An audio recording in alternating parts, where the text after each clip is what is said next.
Hello प्यारे बच्चे, नमस्कार। आप सब लोग जानते हैं दोस्त, यूपी पुलिस परीक्षा लीक का जो मामला है कितना तूल पकड़े हुए है। कितने लाखों छात्र ये डिमांड कर रहे हैं कि ये परीक्षा रद्द होनी चाहिए। तो जो हमारी यात्रा है लखनऊ की तरफ, वो शुरू होने वाली है कल आपका सुबह 11 बजे से सिकंदराबाद से। तो इसकी भनक प्रशासन को भी लग चुकी है और प्रशासन हर संभव प्रयास कर रहा है कि भाई ये यात्रा कल ना शुरू होने पाए। यानी मेरे गांव में या मेरे घर, हर जगह पुलिस और एसटीएफ इस प्रयास में है कि मेरी अरेस्टिंग वो कर ले, और उसके लिए वो जो संभव उनसे बन पा रहा है वो कर रहे हैं। मैं दोस्त अभी गुप्त तरीके से खुद को बचाए रखे हुए हूँ। मैं सारी सावधानी बरत रहा हूँ कि मैं कल वहाँ पहुँचूँ और हर तरीके से मैं वहाँ पहुँचूँ। लेकिन ऐसा हो सकता है कि कल भाई वहाँ ये लोग मुझे गिरफ्तार कर लें और ये प्रयास करें कि ये यात्रा रुक जाए। दोस्त, ये यात्रा आपकी है। अगर मेरी गिरफ्तारी हो जाती है तब भी ये यात्रा नहीं रुकनी चाहिए, और जहां इस यात्रा को रोकने का प्रयास किया जाए और प्रशासन ये कर ले प्रयास कि भाई यहाँ इन बच्चों को हम रोक देंगे, भाई आप सब लोगों को पता होगा उसके अगले जिले से आपकी यात्रा फिर शुरू हो जानी चाहिए। यानी आपको लखनऊ चलना ही होगा, सारे साथियों को लखनऊ की तरफ रुख करना होगा। आपका जो भी जिला है, चाहे निकटवर्ती जिला हो लखनऊ से या दूर हो, आप सब लोग अपने ज्ञापन देने के लिए लखनऊ की ओर चलिए और एक रिक्वेस्ट मोड पर पहुंचिए कि हम लोग एक गलत डिमांड को लेकर के सीएम साहब को एक ज्ञापन देना चाहते हैं, और हम छात्रों का दर्द समझिए। समस्त साथी अध्यापक गण आप लोगों के साथ में, विवेक सर एग्जामपुर आपके साथ में है, Careerwill Arun sir reasoning, Arun sir Hindi आपके साथ में है, Maroof sir Prayagraj super climax academy, और सभी अध्यापक इससे जुड़ रहे हैं। सभी अध्यापकों के निरंतर फोन आ रहे हैं कि इस यात्रा को हम सफल बनाएंगे, और सभी लोग आप लोगों के साथ में हैं। तो दोस्त, ये यात्रा रुकनी नहीं चाहिए, आप लोगों को ज्ञापन देना है, क्योंकि भाई दर्द और दुख आप लोगों का, हमारा सबका दुख हम लोगों तक पहुंच रहा है, और वो समझना ही होगा। क्योंकि ये साख की बात नहीं है कि ये पेपर लीक है तो ये साख की बात हो गई। हम धन्य होंगे और हम हमेशा ऋणी रहेंगे उस एक डिसीजन के। हम प्रशासन के हमेशा ऋणी रहेंगे इस बात के लिए कि ये परीक्षा दोबारा होती है। इसमें कोई प्रश्न चिन्ह ये नहीं लगना चाहिए, और इस बात से नहीं डरना चाहिए कि भाई प्रश्न चिन्ह एक प्रशासन के ऊपर, बल्कि प्रशासन को तो दुख समझना चाहिए कि हम छात्रों का दुख क्या है, हम अध्यापकों का दुख क्या है, जिन दोस्तों ने दिन रात मेहनत की है वो दुख क्या है। और ऐसा भी हो सकता है साथी, ये मेरे इंस्टाग्राम से आपको अंतिम मैसेज हो, और ऐसा हो सकता है कि इसके बाद में ये जो सोशल साइट है मेरी एक्टिविटी बंद हो जाए। लेकिन दोस्त, मैं हर तरीके से हर संभव प्रयास करूंगा कि मुझे रोकने की जितनी कोशिशें हैं उसके बावजूद मैं पहुंचूं।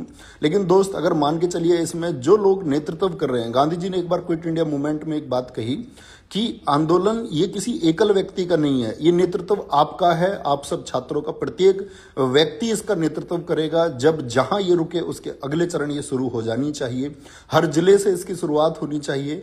मैं हर अध्यापक गण से, जो साथी अपने अध्यापक या साथी छात्र से नहीं जुड़ पाए हैं, वो अपने अपने जिले में, चाहे ऑफलाइन कोचिंग हो चाहे ऑनलाइन कोचिंग हो, इसको लीड करें, और ये मांग बच्चों की मांग है, इसको उठाएं और इसका नेतृत्व करते हुए आप मुख्यमंत्री जी को एक ज्ञापन दें कि प्लीज हमारा दर्द समझिए, हमारा दुख समझिए, और हमारे जो मेहनत है उसको यूं व्यर्थ न जाने दीजिए। आपको बस थोड़ा सा समय लगता है ये जांच भरने में कि जो इंस्टाग्राम या ट्विटर पर पेपर आया आपका, अगर लगता है कि वो एडिटेड फीचर है जिस तरह से प्रशासन कहता है, तो प्रशासन उस बात को देख सकता है कि वो एडिटेड है या नहीं है। वो ऑफिशियल चैनल मौजूद है, आप देख सकते हैं उसमें समय की एडिटिंग की गई है या नहीं की गई है। कई घंटे पहले वो पेपर आ चुका है, तो इतना तय करने में शायद कुछ सेकंड का समय लगेगा, और इन लाखों बच्चों की जिंदगी, इन लाखों बच्चों के आंसू ये सुरक्षित किए जा सकते हैं। क्योंकि दोस्त, एक हौसला चाहिए। अगर आप फिर से भी पढ़ना चाहते हैं तो इसके लिए एक हौसला चाहिए, क्योंकि एक उमंग के साथ आपने मेहनत की, एक दिन रात जाग के एक कठोर परिश्रम आप लोगों ने किया। ठीक है, हम फिर से करने को तैयार हैं। क्या हमको फिर से उतनी मेहनत करनी पड़ेगी? हम उस सब के लिए तैयार हैं। वो भी एक दर्द की बात है, लेकिन उसके अलावा कोई विकल्प नहीं बचता। सिर्फ एकमात्र विकल्प यही है कि परीक्षा पुनः परीक्षा हो, फिर से परीक्षा हो, सारी शिफ्ट की परीक्षा फिर से की जाए। तो ये मेरा मैसेज है साथी कि आप लोग मेरे मैसेज को सब लोगों तक पहुंचाना कि ये जो मैसेज है, ये यात्रा आपकी यात्रा है, ये मेरी यात्रा नहीं है, ये छात्र हित की यात्रा है। तो ये यात्रा और ये ज्ञापन लखनऊ पहुंचने ही चाहिए। और पुलिस का ये प्रेशर है कि भाई इस जिले से क्यों शुरू कर रहे हो, किसी और जिले, तो हर जिले में वो बात होगी, हर जिला यही बोलेगा कि भाई हमारे यहाँ तो पेपर लीक नहीं हुआ है, तो आप हमारे जिले से क्यों शुरू कर रहे हैं।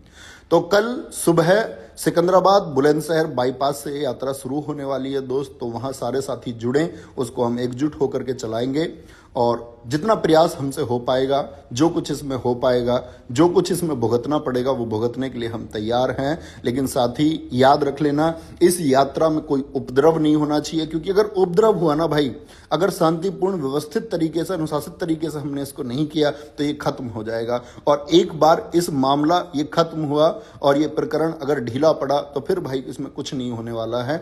इसलिए बहुत अनुशासित तरीके से आप अपनी मांग के लिए जा रहे हैं लखनऊ, हम अपनी मांग के लिए लखनऊ जा रहे हैं और यह हमारा अधिकार है। शांतिपूर्ण मार्च का अधिकार हर देश के प्रत्येक व्यक्ति को है। संवैधानिक रूप से अधिकार है हमको कि हम रिक्वेस्ट मोड पर एक हम प्रार्थना क्या अपने मुख्यमंत्री से नहीं कर सकते, इतना भर अधिकार तो हमको मिलना चाहिए और इसका दमन नहीं होना चाहिए दोस्त। तो सारे साथी कल सिकंदराबाद, जो दोस्त इससे जुड़ सकते हैं वो जुड़े और पहुंचने का प्रयास करें। और जहां ये रुक जाए उसके अगले जिले से या हर जिले से व्यक्ति लखनऊ पहुंचना चाहिए। और पैदल मार्च आप अपनी सब जगह से करें। अपने अध्यापकों को कहें जिनसे आप पढ़ते हैं कि आज हमारे हक की बात है, हमारी हक के लिए चलिए और हमारे साथ चलिए। गिरफ्तारियां होंगी, ठीक है, किसी छात्र हित के लिए अगर गिरफ्तारी होती है तो कोई दिक्कत नहीं है, वो सब झेलने के लिए सब लोग तैयार हैं। लेकिन ये दुख, ये दर्द तुमको समझना होगा। हम सब गरीब बच्चे जितने भी हम लोग पढ़ा रहे हैं, हम साथी अध्यापकों के साथ जितना गरीब घर का बच्चा जुड़ा हुआ है, उसका दर्द प्लीज एक बार समझिए। कितने छात्रों का अंतिम मौका है, कितने छात्रों की अंतिम उम्मीद है, कितने छात्रों का एकमात्र भरोसा यही सिर्फ 60,000 पद थे, जिनको लेकर के लाखों और करोड़ों परिवार, या मैं बोलूं लाखों परिवारों के करोड़ों सदस्य इससे जुड़े हुए हैं। तो प्लीज हमको हताश मत कीजिए, प्लीज हमारी ये जो रिक्वेस्ट है इसको मान लीजिए। सिर्फ आपको तनिक रंच मात्र बोलते हैं ना, थोड़ी सी देर लगेगी ये सत्यापित करने में कि हाँ इन पेपर जो हैं ये घंटों पहले सर्कुलेट हो चुके हैं। तो मैं प्रार्थना करता हूं प्रशासन से, प्लीज बच्चों की ये मांग है, इसको सुनिए और एक्सेप्ट कीजिए और जल्दी से अपना डिसीजन लीजिए। जय हिंद दोस्तों, ये लड़ाई आपकी है और दोस्त जितने अनुशासित तरीके से ये हो पाएगा उतना जल्दी रिजल्ट इसका देखने को आपको मिलेगा। तो याद रख लेना, कोई उपद्रवी शामिल ना हो पाए। जहां कहीं से आप चलें अनुशासित चले, सीधी नाक में चलें दोस्त। ट्रैफिक को कोई भी दोस्त आपका नुकसान नहीं पहुंचाएगा। आप बाएं तरफ चलेंगे, लेफ्ट साइड में पंक्तिबद्ध होकर चलेंगे, पूरे ट्रैफिक को सुचारू रूप से आप चलवाएंगे और हर एक जगह से साथी चलेगा, हर एक आवाज चलेगी और सारे जितने भी अध्यापक लोग हैं वो आपके साथ हैं। हर एक व्यक्ति आपके साथ है, आपके दोस्त इस संघर्ष की आवाज में सब आपके साथ है। जय हिंद, जय भारत।